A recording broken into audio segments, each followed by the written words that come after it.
Hi, my name is Bryson S OW, and my topic for ISM is orthopedics. A quick question, has anyone here ever broken any bones ever in your life? Yeah, and you probably know that it wasn't a very fun experience dealing with that. No. Well, I've broken many bones throughout my life, and the one thing I remember that helped me get through the not very fun time of the cast and whatnot was having a great doctor there to help me through it. And my doctors I've had over time kind of inspired me. And that is partially the reason why I chose this topic for ISM.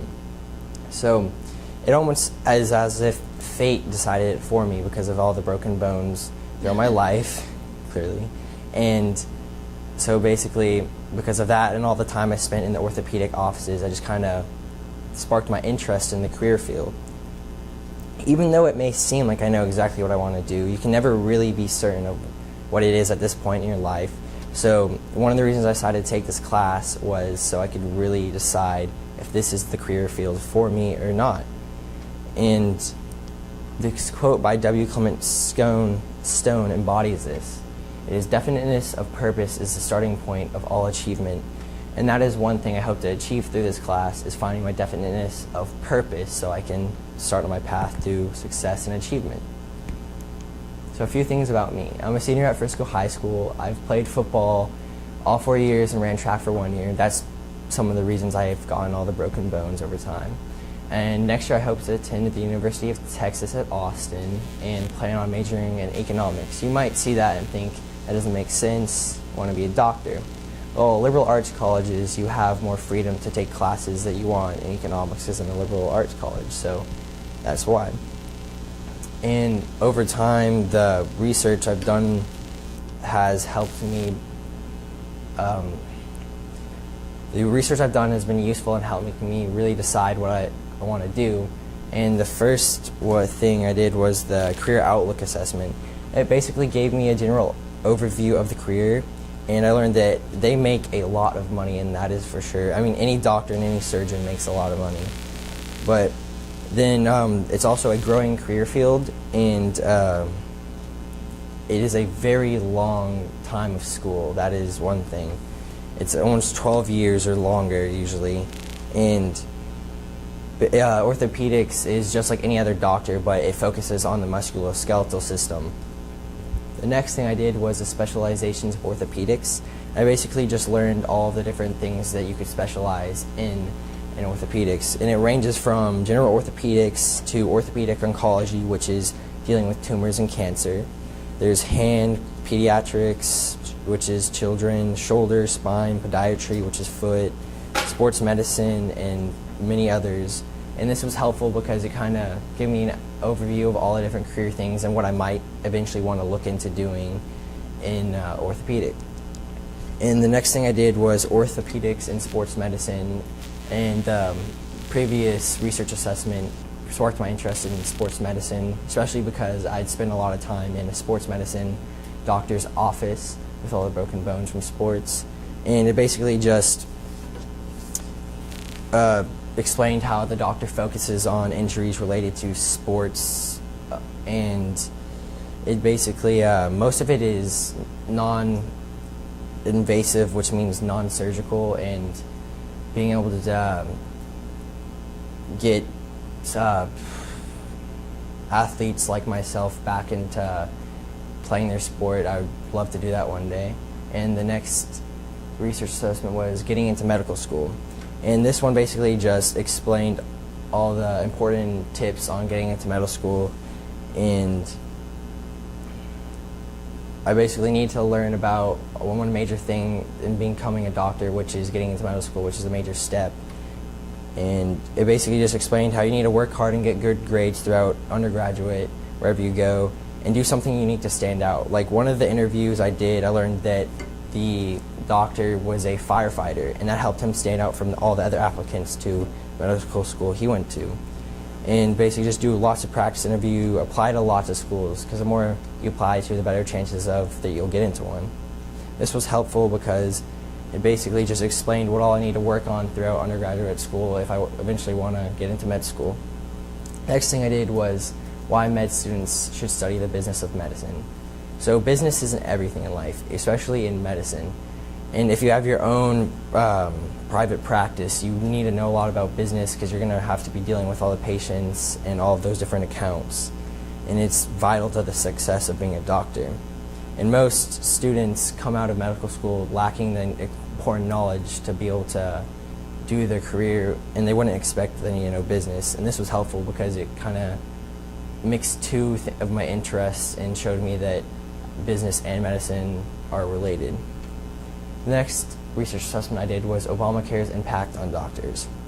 So this basically explained how Obamacare compromises the independence of physicians and adds more government regulation to being a doctor.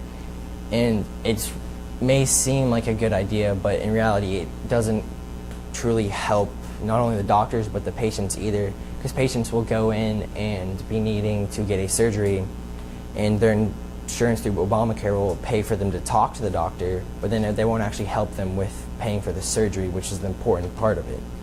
And this was helpful because it showed me how that if Obamacare stays as it is now, it's going to be something I need to learn about taking care of and dealing with if I eventually want to be a doctor. The last research assessment I did was over a UNT visit.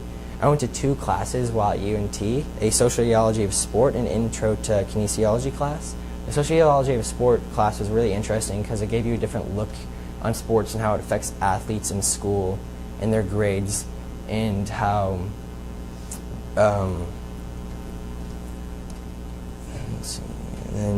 intro to kinesiology class, basically, even though it wasn't exactly what I wanted to do, it just gave an overview of the different careers that kinesiology has to do with. And let's see, the next thing was the interviews. So my first interview was with Dr. Miller, and through that interview I learned that no matter what you want to do, it's something you want to do is that you really truly enjoy and love doing. And something that was interesting I learned from his interview was that Spanish is a very important thing to know how to speak, because especially living in Texas or anywhere in the South, there's a lot more Spanish speakers, and just being able to communicate with your patients is very key to being a doctor. The next interview was with Dr. Robert Taylor, and he's a podiatry specialist, and he taught me that whatever you do, you want to make sure it's really what you want, because you're going to be doing it the rest of your life, and that listening skills is key to being a doctor. And he made me think about my motivations for my future and what I really want to do. The next interview was with Dr. Krates, and he just specialized in general orthopedic surgery. And it was interesting because he became interested in orthopedics the same exact way I did, through injuries in sports as a kid in high school. And taught me that to have tunnel vision and just see what's at the end of the road and don't think about having to go through 12 years of medical school and all the hard things you have to deal with to get there. And the next interview I did was with Dr. Douthit, and he specialized in sports medicine. And he taught me that you should be confident but not cocky, because you want to come off as if you really know what you're doing, because you want to give your patients a sense of comfortability. They want to know that you know exactly what you're going to do for them. And he explained that the future of medicine is going to technology, as is everything else. So if you need to learn more about computers and whatnot, because that will be important to medicine in the future. The next interview I did was with my mentor, and that is Dr. Kendall E. Carl, and he specializes in spine. And through my interview with him, I learned that business is extremely important to being a doctor, and he explained that you really never clock out of the job. It's constantly going on. Even whenever you're home, you're thinking about the job, and you're always on the clock, so it never really ends. He also talked to me about how Obamacare is leading to problems in medicine with patient care, which is a vital issue. And just like the other doctors explained to me, that one of the main things is being able to communicate with your patients is very important, and you should really try to make people feel comfortable and be personal with your patients. And he also explained that you don't want to think about what it takes to become a doctor, you just want to think about if it's really what you want to do, it's what you're going to do, and you're going to do everything to get there eventually. So the way I found my mentor was actually through one of my previous interviews with Dr. Douthit, and I already knew him because he was my physician whenever I was injured.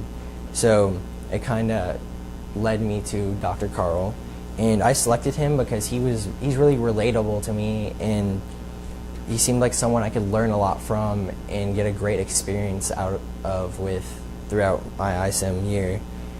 And one of my most meaningful experiences with him so far was I got to go view a surgery of his last week, and it's really surreal because you come into it not knowing how you're going to react to it, because it's someone laying on the operating table and is going to get cut into and operated on. I mean, that's like not something you see every day. So it was a great experience to be able to do. And so far, I greatly appreciate all the time he's put into letting me go shadow him on a weekly basis and see everything that goes into being a doctor.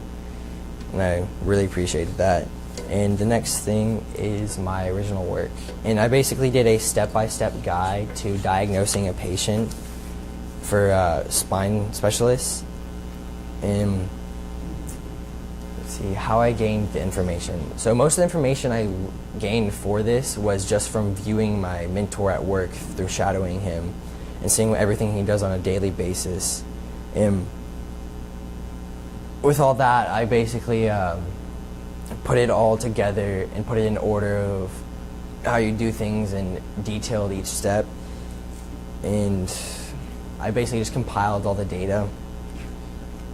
What I learned that it basically comes like second nature to the doctor because they do it every single day, and that it's just a straight through step by step, and you really get, and like one thing leads to another, like you will see soon on the presentation. I basically just learned a lot about the clinic days and how their normal days go about and the real world applications. So basically a step-by-step guide can show any person like you and me how doctors really come to their diagnosis of the patient. And can you pull up the...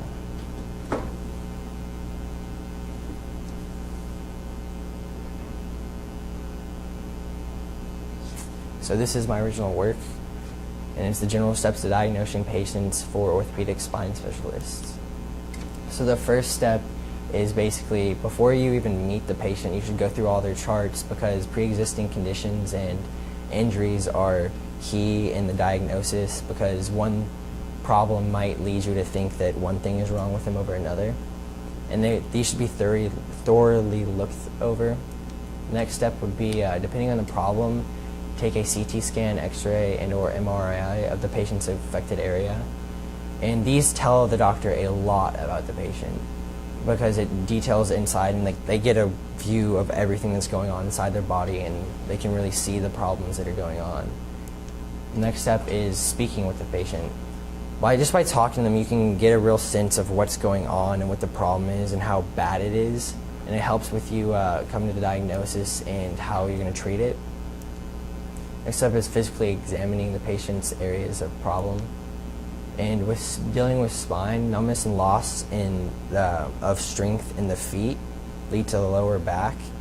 And then if the same problems with hands, like if there's numbness or loss in the hands, it leads to the neck. So it helps connect the injuries. And then depending on the numbness and loss of strength and motion, there should be like different tests done of different parts of the bodies to figure out where the problem is originating from, such as like standing on the toes and the heels to figure out what's wrong. And then by this point, a diagnosis should have been reached. So now comes treatment options, and depending on how bad certain things are, like surgery might not always be needed. Like there's with the spine, you can just do injections that will help dull the pain, and then there's actually creams you can just put on your back to help alleviate the pain also. And that's my original work. So far, what all I've learned I learned a lot about being an orthopedic doctor and what all it takes to be a doctor. And over the year, I felt like I've really matured and gained a lot of vital real-world experience. I look forward to my future and learning more in ISM. Everything I've learned so far about being an orthopedist has helped me begin to realize my definiteness of purpose and start on my path to success, much like W. Clement Stone said. Thank you all for listening.